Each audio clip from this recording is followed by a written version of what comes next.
Border agent ने border cross करने के बाद मिस्टर खान को डबल क्रॉस किया। Agent Khan episode 3।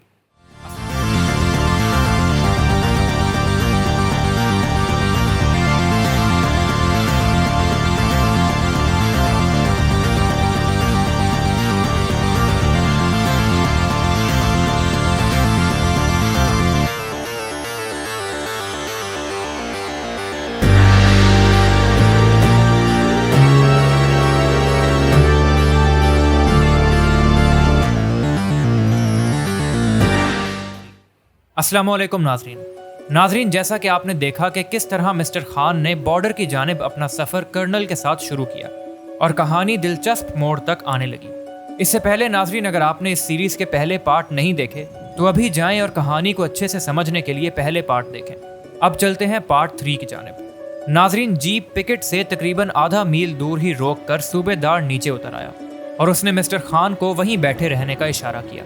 जीप से उतरकर उसने पिकेट की तरफ टॉर्च जला बुझा कर उन लोगों को अपनी आमद की इत्तला दी और चंद ही मिनट बाद पिकेट इंचार्ज उसके सामने मौजूद था। किसी अजनबी को उसकी तरफ आते देखकर मिस्टर खान ने अपने कंधे पर रखी चादर से अपना चेहरा छुपा लिया।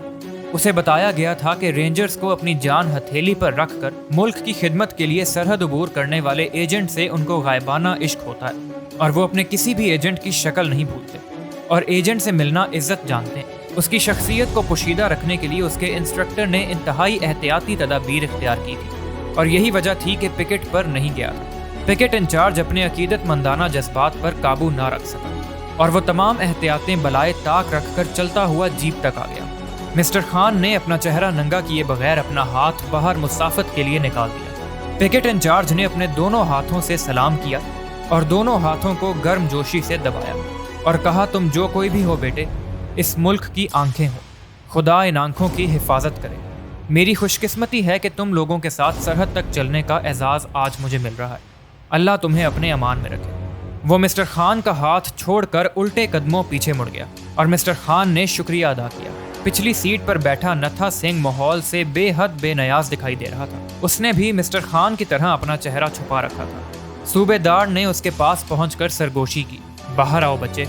मिस्टर खान अपने कपड़ों समेत बाहर आया क्योंकि सफ़र का आगाज़ होने वाला था। अब उसका इंस्ट्रक्टर, जिसने 6 माह तक मिस्टर खान को तरबियत दी थी, उसे अलविदाई कलामात कहने जा रहा था। मिस्टर खान डाक बंगले से यहाँ तक सिर्फ यही एक बात सोचता आ रहा था कि इस अलविदाई पर उसका रद्द अमल क्या होगा, उसका मोहतरम उस्ताद उसे क्या कहेगा और वो खुद उससे क्या बातें करेगा, दोनों कैसे अलग होंगे। और वो लम्हा आन पहुंचा था। नत्था सिंह अभी तक जीप में ही बैठा था। सूबेदार उसका हाथ पकड़े उसे जीप से चंद फुट दूर ले गया। वो कुछ कुरानी आयात का विर्द कर रहा था। एक जगह रुक कर उसने मिस्टर खान पर फूंक मारी, फिर दोबारा कुछ पढ़ा और शफकत भरी नज़रों से देखते हुए उस पर फिर फूंका। मेरे बच्चे, अब हमें अलग होना है। मैं हर पल रब से दुआ गो हूँ कि तुम्हें कामयाबी नसीब हो और तुम्हारा सफ़र आसान रहे। तुम खुशकिस्मत हो कि ये सादत तुम्हें नसीब हो रही है। बच्चे, मालूम नहीं अब ज़िंदगी में कितनी देर बाद मुलाकात होगी। मैं यहाँ रहूँगा भी या कहीं और चला जाऊँगा। मेरी एक आखिरी बात गौर से सुन लो। मरना दुनिया की बड़ी तल्ख सच्चाई है, लेकिन किसी अजीम मकसद के हुसूल की राह में मौत आए तो इससे बड़ी खुशी और क्या होगी। मिस्टर खान के होंठ लरसे। Okay sir. मिस्टर खान ने बड़ी मुश्किल से अपनी जज्बाती हालत पर काबू पाया। पिछले 6 माह से वो एक रिश्ते में बंधे हुए थे। एक बेनाम सा ताल्लुक बन गया था। इस ताल्लुक की मजबूती का अंदाज़ा मिस्टर खान को आज हुआ था। मिस्टर खान को ऐसा महसूस हो रहा था कि जैसे उसकी कोई अहम तरीन चीज छिन रही हो। ये लम्हा बहुत मुश्किल से गुजर रहा था। करीबी झाड़ियों में सरसराहट ने मिस्टर खान को एकदम चौकन्ना कर दिया, लेकिन अपने इंस्ट्रक्टर को वो लाताल्लुक देखकर इत्मीनान में आ गया। सूबेदार ने कहा कि चेहरा छुपा लो। कुछ लम्हे बाद उनके नज़दीक 2 रेंजर्स अपने कंपनी कमांडर के साथ मौजूद थे। सूबेदार ने उनको फौजी लहजे में मुखातिब किया और कहा, तैयार हो।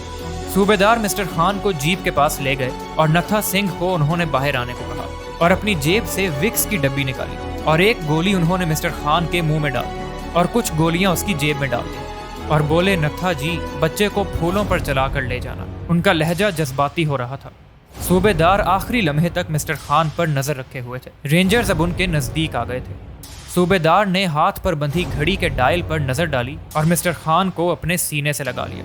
उन्होंने मिस्टर खान के माथे पर बोसा देकर उसको खुद से अलग किया। उसके दोनों कंधों पर हाथ रखकर आंखों में झांका और मुस्कुराते हुए कहा, अल्लाह हाफ़िज़ मिस्टर खान। اس کے بعد وہ کمپنی کمانڈر کی طرف گھوم گئے اور اپنا ہاتھ آگے بڑھا دیا اور کمپنی کمانڈر سے مصافحہ کر کے ایک قدم پیچھے ہٹ گئے۔ دونوں رینجرز نے ان کو گن سلیوٹ دیا اور وہ نتھا سنگھ کی طرف پلٹ گئے اور نتھا سنگھ نے ان کو دونوں ہاتھوں سے پرنام کیا اور وہ جیپ میں آ کر بیٹھ گئے۔ نتھا سنگھ مسٹر خان کے قریب آ گیا تھا۔ دونوں رینجرز کی آنکھیں مسٹر خان پر تھیں، جس نے اپنا چہرہ چھپا رکھا تھا۔ دونوں جوان مہمانوں کو وائٹ لائن سرحدی لکیر تک چھوڑ کر آئیں گے۔ کمپنی کمانڈر نے اپنے جوانوں کو حکم دیا۔ انہوں نے مسٹر خان کو تھپکی دی اور رینجرز چل پڑے۔ جب دونوں جوان 3 یا 4 قدم آگے نکل گئے تو نتھا سنگھ ان کے تعاقب میں چل پڑا۔ سرحدی لکیر تک ان کی لکیر برقرار رہی۔ اس دن مسٹر خان کو اس بات کا احساس بھی ہوا تھا کہ پہلی مرتبہ سرحد عبور کرنے کے لیے ایجنٹ کے اعصاب مضبوط ہونے چاہیے۔ نہ جانے ایک بے نام سا خوف مسٹر خان میں در آیا تھا، لیکن جلد ہی مسٹر خان نے اپنے آپ پر قابو پایا۔ مسٹر خان کو خود پر غصہ بھی آیا کہ ایسے کسی جذبے نے اس پر غلبہ ہی کیوں پایا۔ سرحدی لکیر پر پہنچ کر دونوں رینجرز رک گئے۔ نتھا سنگھ ایک لمحے کے لیے رکا۔ اس نے مڑ کر مسٹر خان کو ایک مخصوص سگنل دیا اور آگے بڑھ گیا۔ دونوں رینجرز نے قریب سے گزرنے پر اپنے رائفل پر اشارہ کیا اور خان کو احتیاطی تدابیر کی۔ ناظرین، مسٹر خان نے چند لمحوں کے لیے رک کر ایک نظر اپنی مٹی کے سرحدی نگہبانوں پر ڈالی۔ یہی تھے وہ نوجوان جو یہاں اس لیے جاگ رہے تھے کہ اس لکیر کے پیچھے بسنے والے سب لوگ سکھ کی نیند سو سکیں، اور وہ خود بھی تو اس رات کے قاتل اندھیرے میں جان ہتھیلی پر لیے اس لیے انگاروں پر چل رہے تھے کہ ملک کی مٹی کا تقدس اجنبی قدموں تلے نہ روندا جائے۔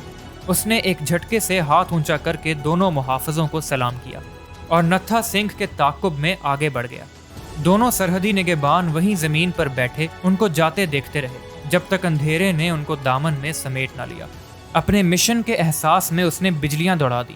وہ بے نام سا خوف جس نے چند لمحوں قبل اس کو خوف زدہ کر دیا تھا اب ختم ہو چکا تھا۔ اب وہ اپنے اور نتھا سنگھ کے درمیان 8 یا 10 قدم کا فاصلہ رکھ کر چیتے کی طرح چوکنا ہو کر چلتا جا رہا تھا۔ اس کی آنکھوں میں سما جانے والے مناظر چاروں طرف متوجہ تھے۔ سفر کی نزاکت کا احساس اس کو بہت زیادہ تھا۔ وہ اپنے ہر قدم کو زمین پر اس طرح رکھتا تھا کہ اس کا مکمل بوجھ بھی دھرتی پر نہ پڑے۔ ناظرین، یہ تھی ہماری آج کی ایپیسوڈ۔ امید کرتے ہیں آپ کو ویڈیو پسند آئی ہوگی۔ اگر پسند آئی ہے تو لائک کریں اور چینل کو سبسکرائب ضرور کریں۔ ملتے ہیں نیکسٹ ایپیسوڈ میں، تب تک کے لیے فی امان اللہ۔ اللہ حافظ۔